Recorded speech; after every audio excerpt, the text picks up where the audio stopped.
Hi guys, it's Spacey Sims, and we are back with more Lucid 9. And we were just following Akira into drama club. I was like, band practice? That's not right. I'm not all there right now. Anyway, Akira leads me into classroom 3A, where a dozen students are seated in a ring, looking expectantly at Akira. One of the girls immediately leaps to her feet. I recognize her as the drama club president. Where have you been, maggot? You know how late it is! Immediately, Akira stumbles forward as if she's dead exhausted, the backpack sliding from her shoulders and crashing to the ground. So sorry, sir. I took a detour. A detour? What kind of detour can you take on a training course? Akira... Is she Akira right now? Points a tremulous finger in my direction. He jumped on me, sir! Out of nowhere! I don't even know how he got here! All eyes swivel to me, waiting to see how I handle this sudden development. They're probably expecting me to dodge out, to freeze, or to just stare at them like they're a bunch of weirdos. Heck, even I'm expecting me to do something along those lines. But instead, sheer instinct takes over. Years of make-believe with Rui molds me into what is needed at the moment. A foreign spy who haplessly stumbled into a military operation. Sorry, I'm a tourist, lost my way. I suddenly move my hand to my hip where my imaginary gun holster lies. Surprisingly, the club president is perceptive enough to catch it. He's a spy! Right as I pretend to whip out my gun, Akira tackles my arm, throwing me to the ground. I feel a shot of pain run up my shoulder, ripping a very real cry of agony from my throat. Akira proceeds to deftly lock my arms behind my back, leaning over until her mouth is next to my ear. Drop the gun! Through the haze of pain, I manage to hold my character together. Akira nudges my arm, gentler this time, and I yell, opening my fingers in a releasing motion. Sir, what should I do? The club president kneels down, looking me straight in the eye. I tilt my head upward, staring as challengingly as I possibly can. Nice one. Strangers don't usually pick up so easily. Oh, I was actually not. Nice one. Strangers don't usually pick up so easily. The entire room relaxes as she sits before me, bowing her head slightly. Welcome to the drama club. I'm the club president. Sorry you came in on a pretty hectic day. No, it was interesting. Akira, could you let go of me? Akira suddenly squeaks, lunging away from me. An uncharacteristic blush crawls to her cheeks as she vainly attempts to cover her face with her hands. It's really unusual for her, but kind of cute. Almost reminds me of Rui. I suppose they've rubbed off on each other at this point. Quickly disregarding these thoughts, I focus back to my physical status and move my arm back to its regular position. It twinges painfully. I can't hide a wince, which the club president immediately notices. Oh gosh, are you okay? I test my arm for a moment, but the pain subsided. Probably just overstretched slightly. Nah, I should be fine. It's nothing compared to what Miki's made me do before. Did I hurt you? I'm really sorry, Yama. It's fine, really. Are you sure? It's unsettling to see Akira so meek. I glance at the club president and raise an eyebrow. She seems to understand. Well, let's try some basic exercises before our next scenario. Stanislavski's magic if, everyone! The rest of the club time is spent playing around with different objects, pretending that pencils are bombs, chairs are clouds, and desks are shields. It's amazingly refreshing. I'd almost forgotten at how fun it was to just put everything aside and enter a completely different world. Kid doesn't play video games. Even when the club's been dismissed, I feel a sense of lightness that I haven't felt in a long time. Hey, Loot! Akira pops up next to me, now returned to her cheery self. Hey, where are you headed? Home. Don't you live in the dorms? I live in the world. Therefore, anywhere I go is my home. Bizarre as always. The only thing I've grown to understand about this girl is that I'll never understand her. Right. Seriously, where are you going? Come to think of it, I have no clue what I'm doing here. Catch you later, Loot! I mean, see you later! And without any further explanation, she skips away. I shrug off my confusion, accepting it as the norm when one speaks with Akira, and head back to my apartment. Except, something stops me at the entrance. By this time, all of the students are living it up in town, or doing nobody knows what in the school rec center. Nobody just hangs around the entrance. For most, the barred gate and curfew are just another sign of the restrictions instituted by helicopter parents. But beneath the shade of a tree in a far corner, I catch sight of two figures, facing each other with hands on hips. I inch forward. The figures are none other than Misaki and Rui, immersed in conversation. Must you keep ignoring me, Rui? Because you've been gone for 4 years, Misaki. We didn't know where you went or even why you had to leave. All these years, Yama and I were left in the dark. For all we knew, you could have been dead. How can you expect us to act like you never left? I still don't understand how Yama can be so forgiving after he almost... You know what? I'm tired of this. Just don't ever speak to me again, Misaki. She turns to stalk off, but Misaki grabs her wrist in the blink of an eye. I'm not letting you walk away again, damn it. Do you believe that I wanted to leave Seto? To move to District 6 with my mother, who, by the way, doesn't even deserve to be called my mother? What I don't understand is why you're blaming me for something I couldn't control.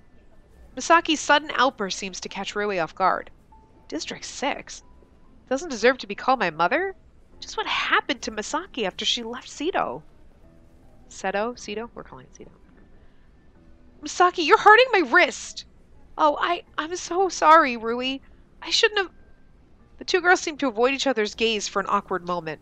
Rui is the first to speak, her voice coming out in barely a whisper. Half a year after you left, we gave up. We thought you'd never contact us again. I was okay, but Yama, he thought that someone had left him. Again. Forever. He thought that people would just keep leaving him, that no one would stay by his side. He locked himself in his room, pulled himself into a shell. I couldn't reach him. No one could. He didn't trust any of us to stay. It's kind of freaky how he has these little flashes, and it kind of takes you off guard, because I'm pretty sure that looked like a family, like parents and 2 kids or something. Like that weird image that popped up a couple frames ago. Then I dropped by his house one day, and the medicine cabinet was open. This huge bottle was gone. You mean... Yeah, you know how hands-off his parents have always been? The ambulance barely made it in time. They had to start pumping him on site. That's how bad it was. Is it really that bad? So, understand why I was so upset. I had no idea, Rui. Just where were you, Miki? Why couldn't you have just... Rui breaks off and covers her face with her hands. Misaki's expression crumples. She hesitantly reaches toward Rui. And Rui promptly kicks her in the shin. Dummy Miki, why'd you take so long? Ow! Why weren't you there for Yama? Why weren't you there for me? I missed you! Rui! And now they're draped against each other, sobbing like newborn children. What just happened? Girls happened. That's what happens. You're such an asshole. I love you. Yeah, that sounds about right. I quietly inch away from the scene, feeling the sudden sense that they need privacy. At least they made up. Well, from the looks of it, it almost seems like Rui was just really overwhelmed from keeping secrets. My memory of that time is very faint, but hers must be crystal clear. Her terror, her anguish when she stumbled on me, must have been festering inside her all these years, because mentioning anything could have sent me over the brink. She always had to fake smiles, put me first, pick me up when I'd fallen down. Something itches in the back of my mind, a weird kind of dizziness threatening to overcome me. I force it back until I can become more detached.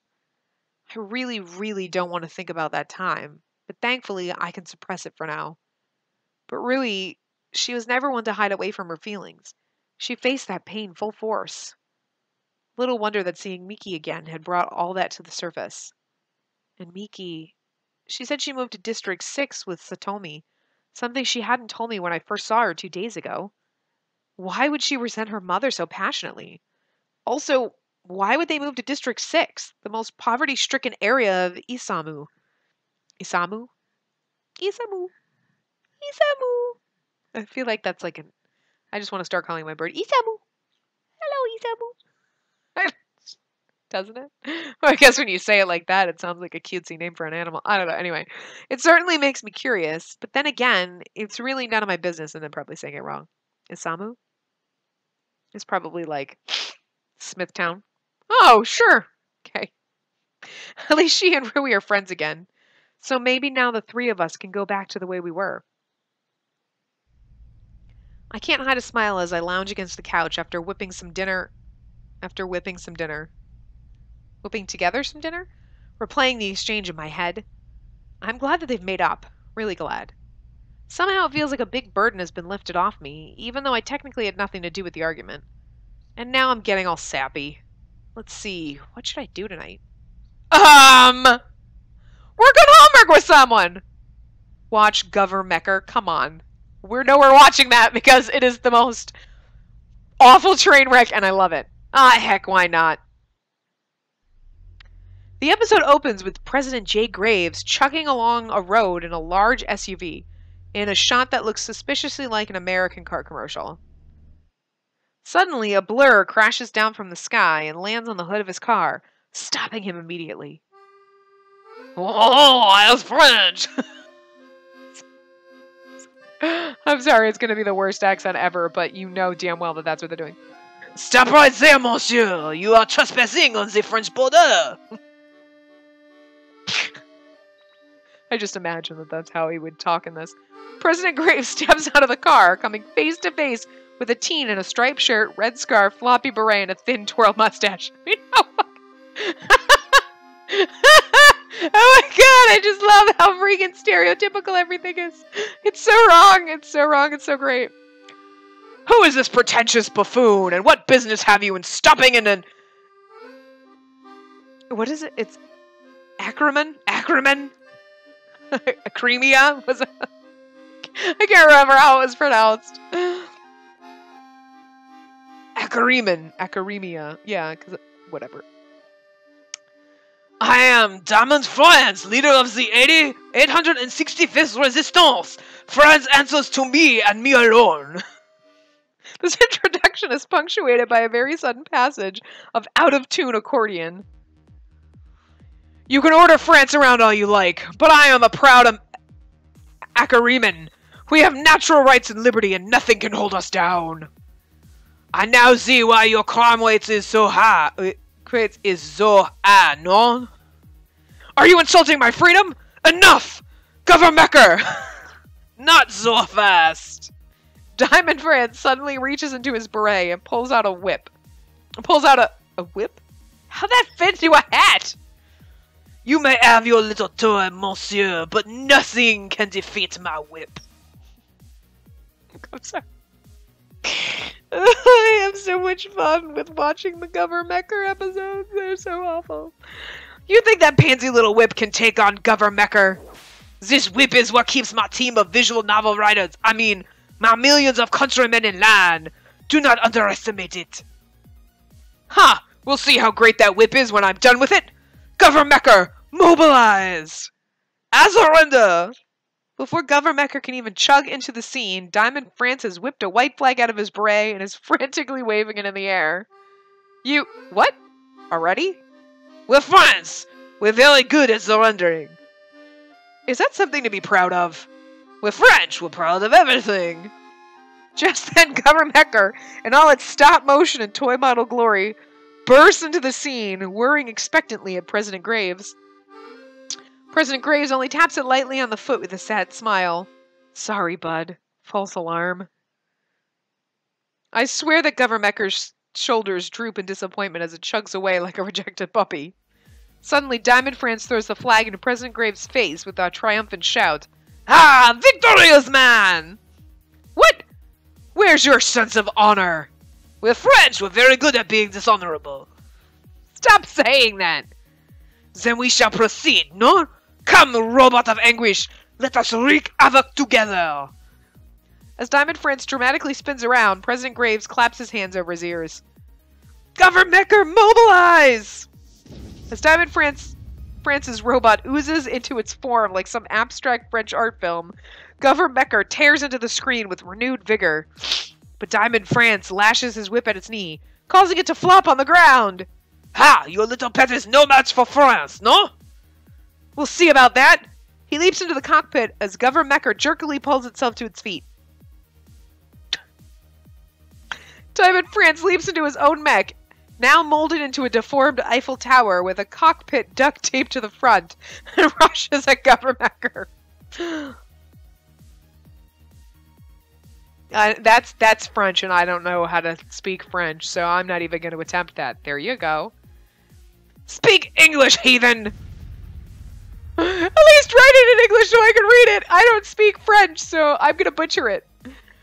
The mechs crash against each other, swinging metallic limbs haphazardly as Diamond France opens his cockpit, tossing strange objects at President Graves. Baguette of destruction! Eclairs of elimination! Final croissant! Croissant. Are these pastries? Oh, I was reading that as Yama. Are these pastries? Ha! They're no match for Pole House chocolate chip cookies.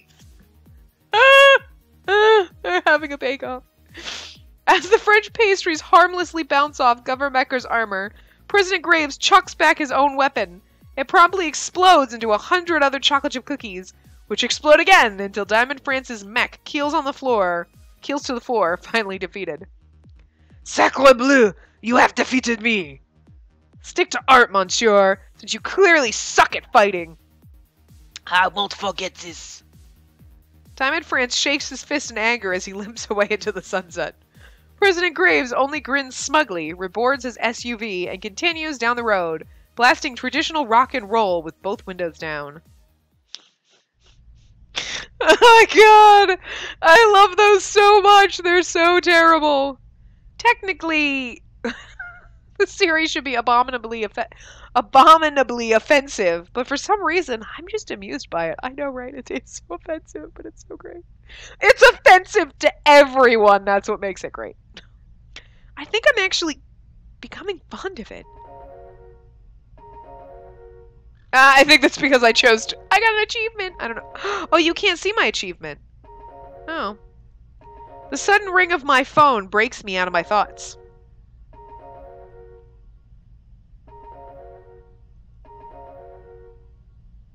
No. I clicked no and it still answered. Shigure? Ah, Ishiyama, a most intriguing circumstance has transpired and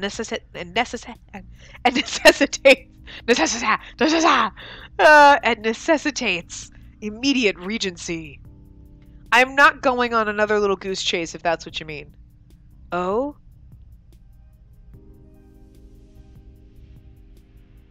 I aver? What?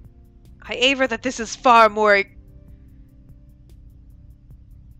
exigency than mere preliminary? Oh, good lord. She speaks so complicated that she uses, like, normal words that just, when you try to say them in a sentence, just, I can't. My brain.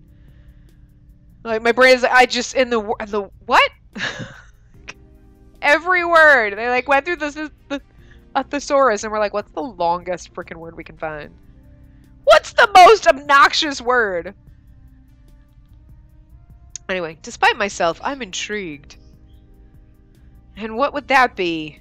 The police have come to an impasse, an exact coadjuvancy for the recent disappearances within Ishimu Imperial Boarding Academy. Coadjuvancy. Oh my lord. There are words in here that I'm like, what the fuck? I speak English, but I don't think that's what she's speaking. Are you conversant with the cases? I ruefully think back to the events of the morning. Yeah, I'm somewhat familiar with the recent disappearances. Well, I should hope so, given that you attend the very institution. At any rate, you must meet me at the school tomorrow morning. We are scouring every last inch of that campus, even if it requires neglecting sleep. Oh my god, I can't read right now. With luck, a crucial piece of evidence may be uncovered. Disappearances? Neglecting sleep? Evidence? What is going on? So we're searching the academy for a lead on the recent disappearances. That is to what I previously averted. Are you deaf or merely improficient of fathoming such elementary conceptualizations with your tawdry intellectuality? I can't even say what she's saying in one breath. I'm like, oh my god, where to get here? There goes the canon of verbal abuse. I'm honestly impressed. I can't match her in that regard. But no one disturbs my sleep. No one. And you're expecting me to pull an all-nighter for this? Well, naturally, the case demands it. I'm not doing that. Get some other people to help. On the contrary, as I have no qualms with neglecting sleep, you should be the one recruiting. Gather your accomplices as you deem necessary, Ishiyama, and meet me by the school gates at 8 a.m. sharp. But isn't it illegal to share confidential case information with civilians?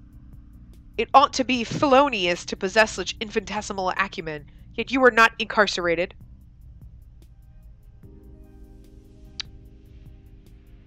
That doesn't answer my Should you choose to go alone, you know that you will be spending the entirety of your day in investigation. I'm not even getting paid! If you really don't want to do it, you don't have to. But we both know you're already too curious for that. What's really unfair is that she's actually right. Sometimes I wish that she was oblivious and stupid. Then again, she wouldn't be Shigure. Guess I have a lot of calls to make.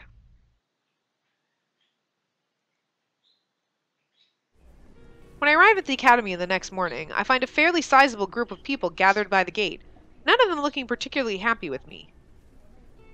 Well, look who actually showed up! Elizabeth's definitely the angriest. I probably shouldn't have pulled the blackmail card to get her here. But at the same time, I need as many people as I can get.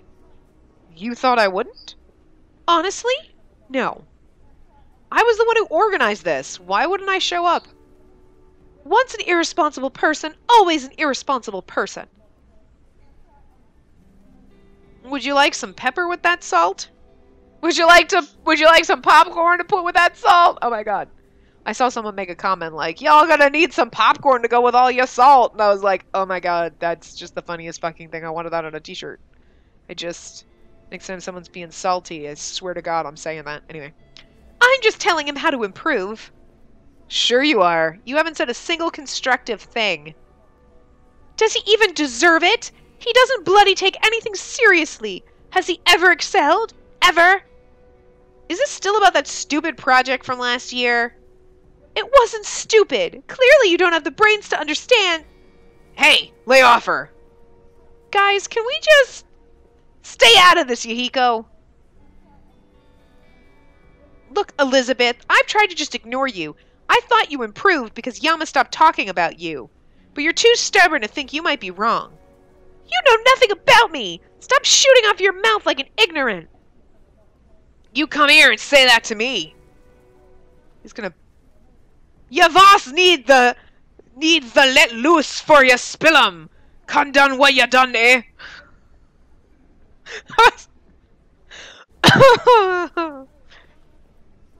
For a second, I find myself double-checking whether that was indeed Misaki Kazuhaya who just spoke. Judging from the fact that everyone else looks just as bewildered as me, the answer is a resounding yes.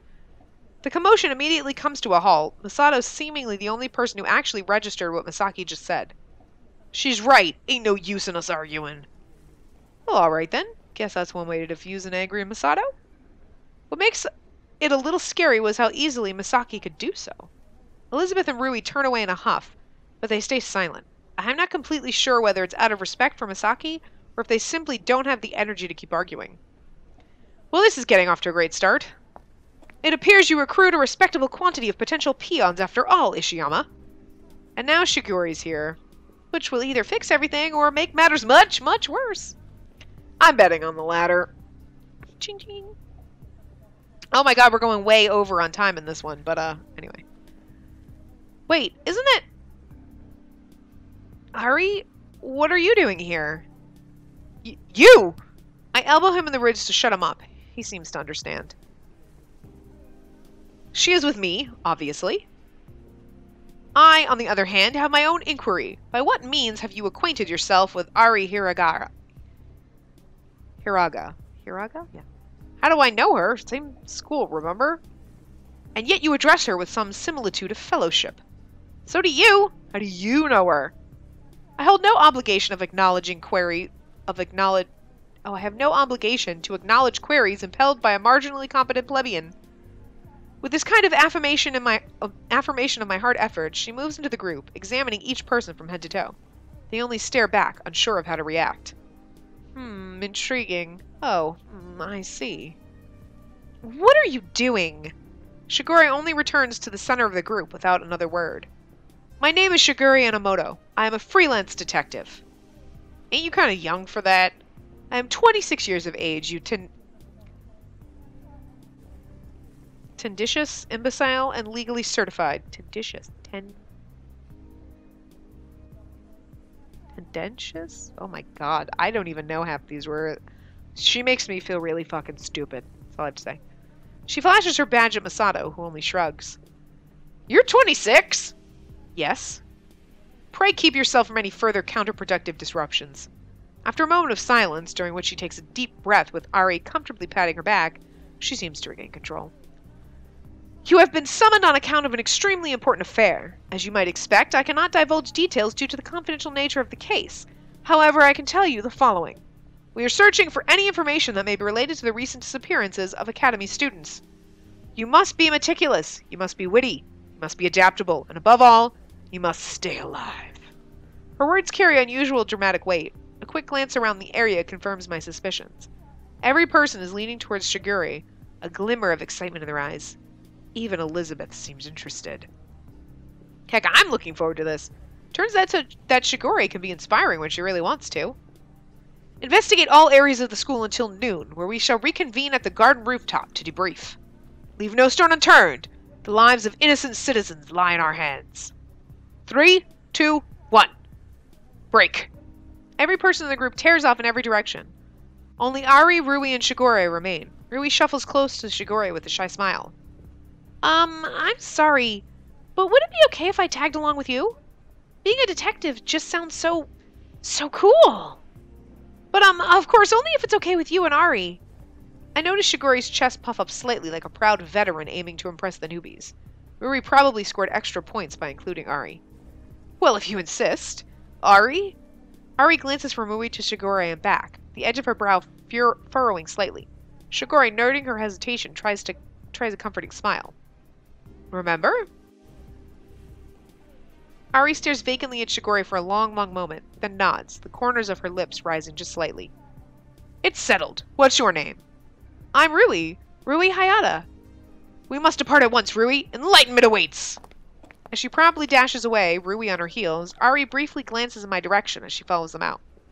I spend an idle moment relishing the fresh air against my face and the glorious serenity of silence.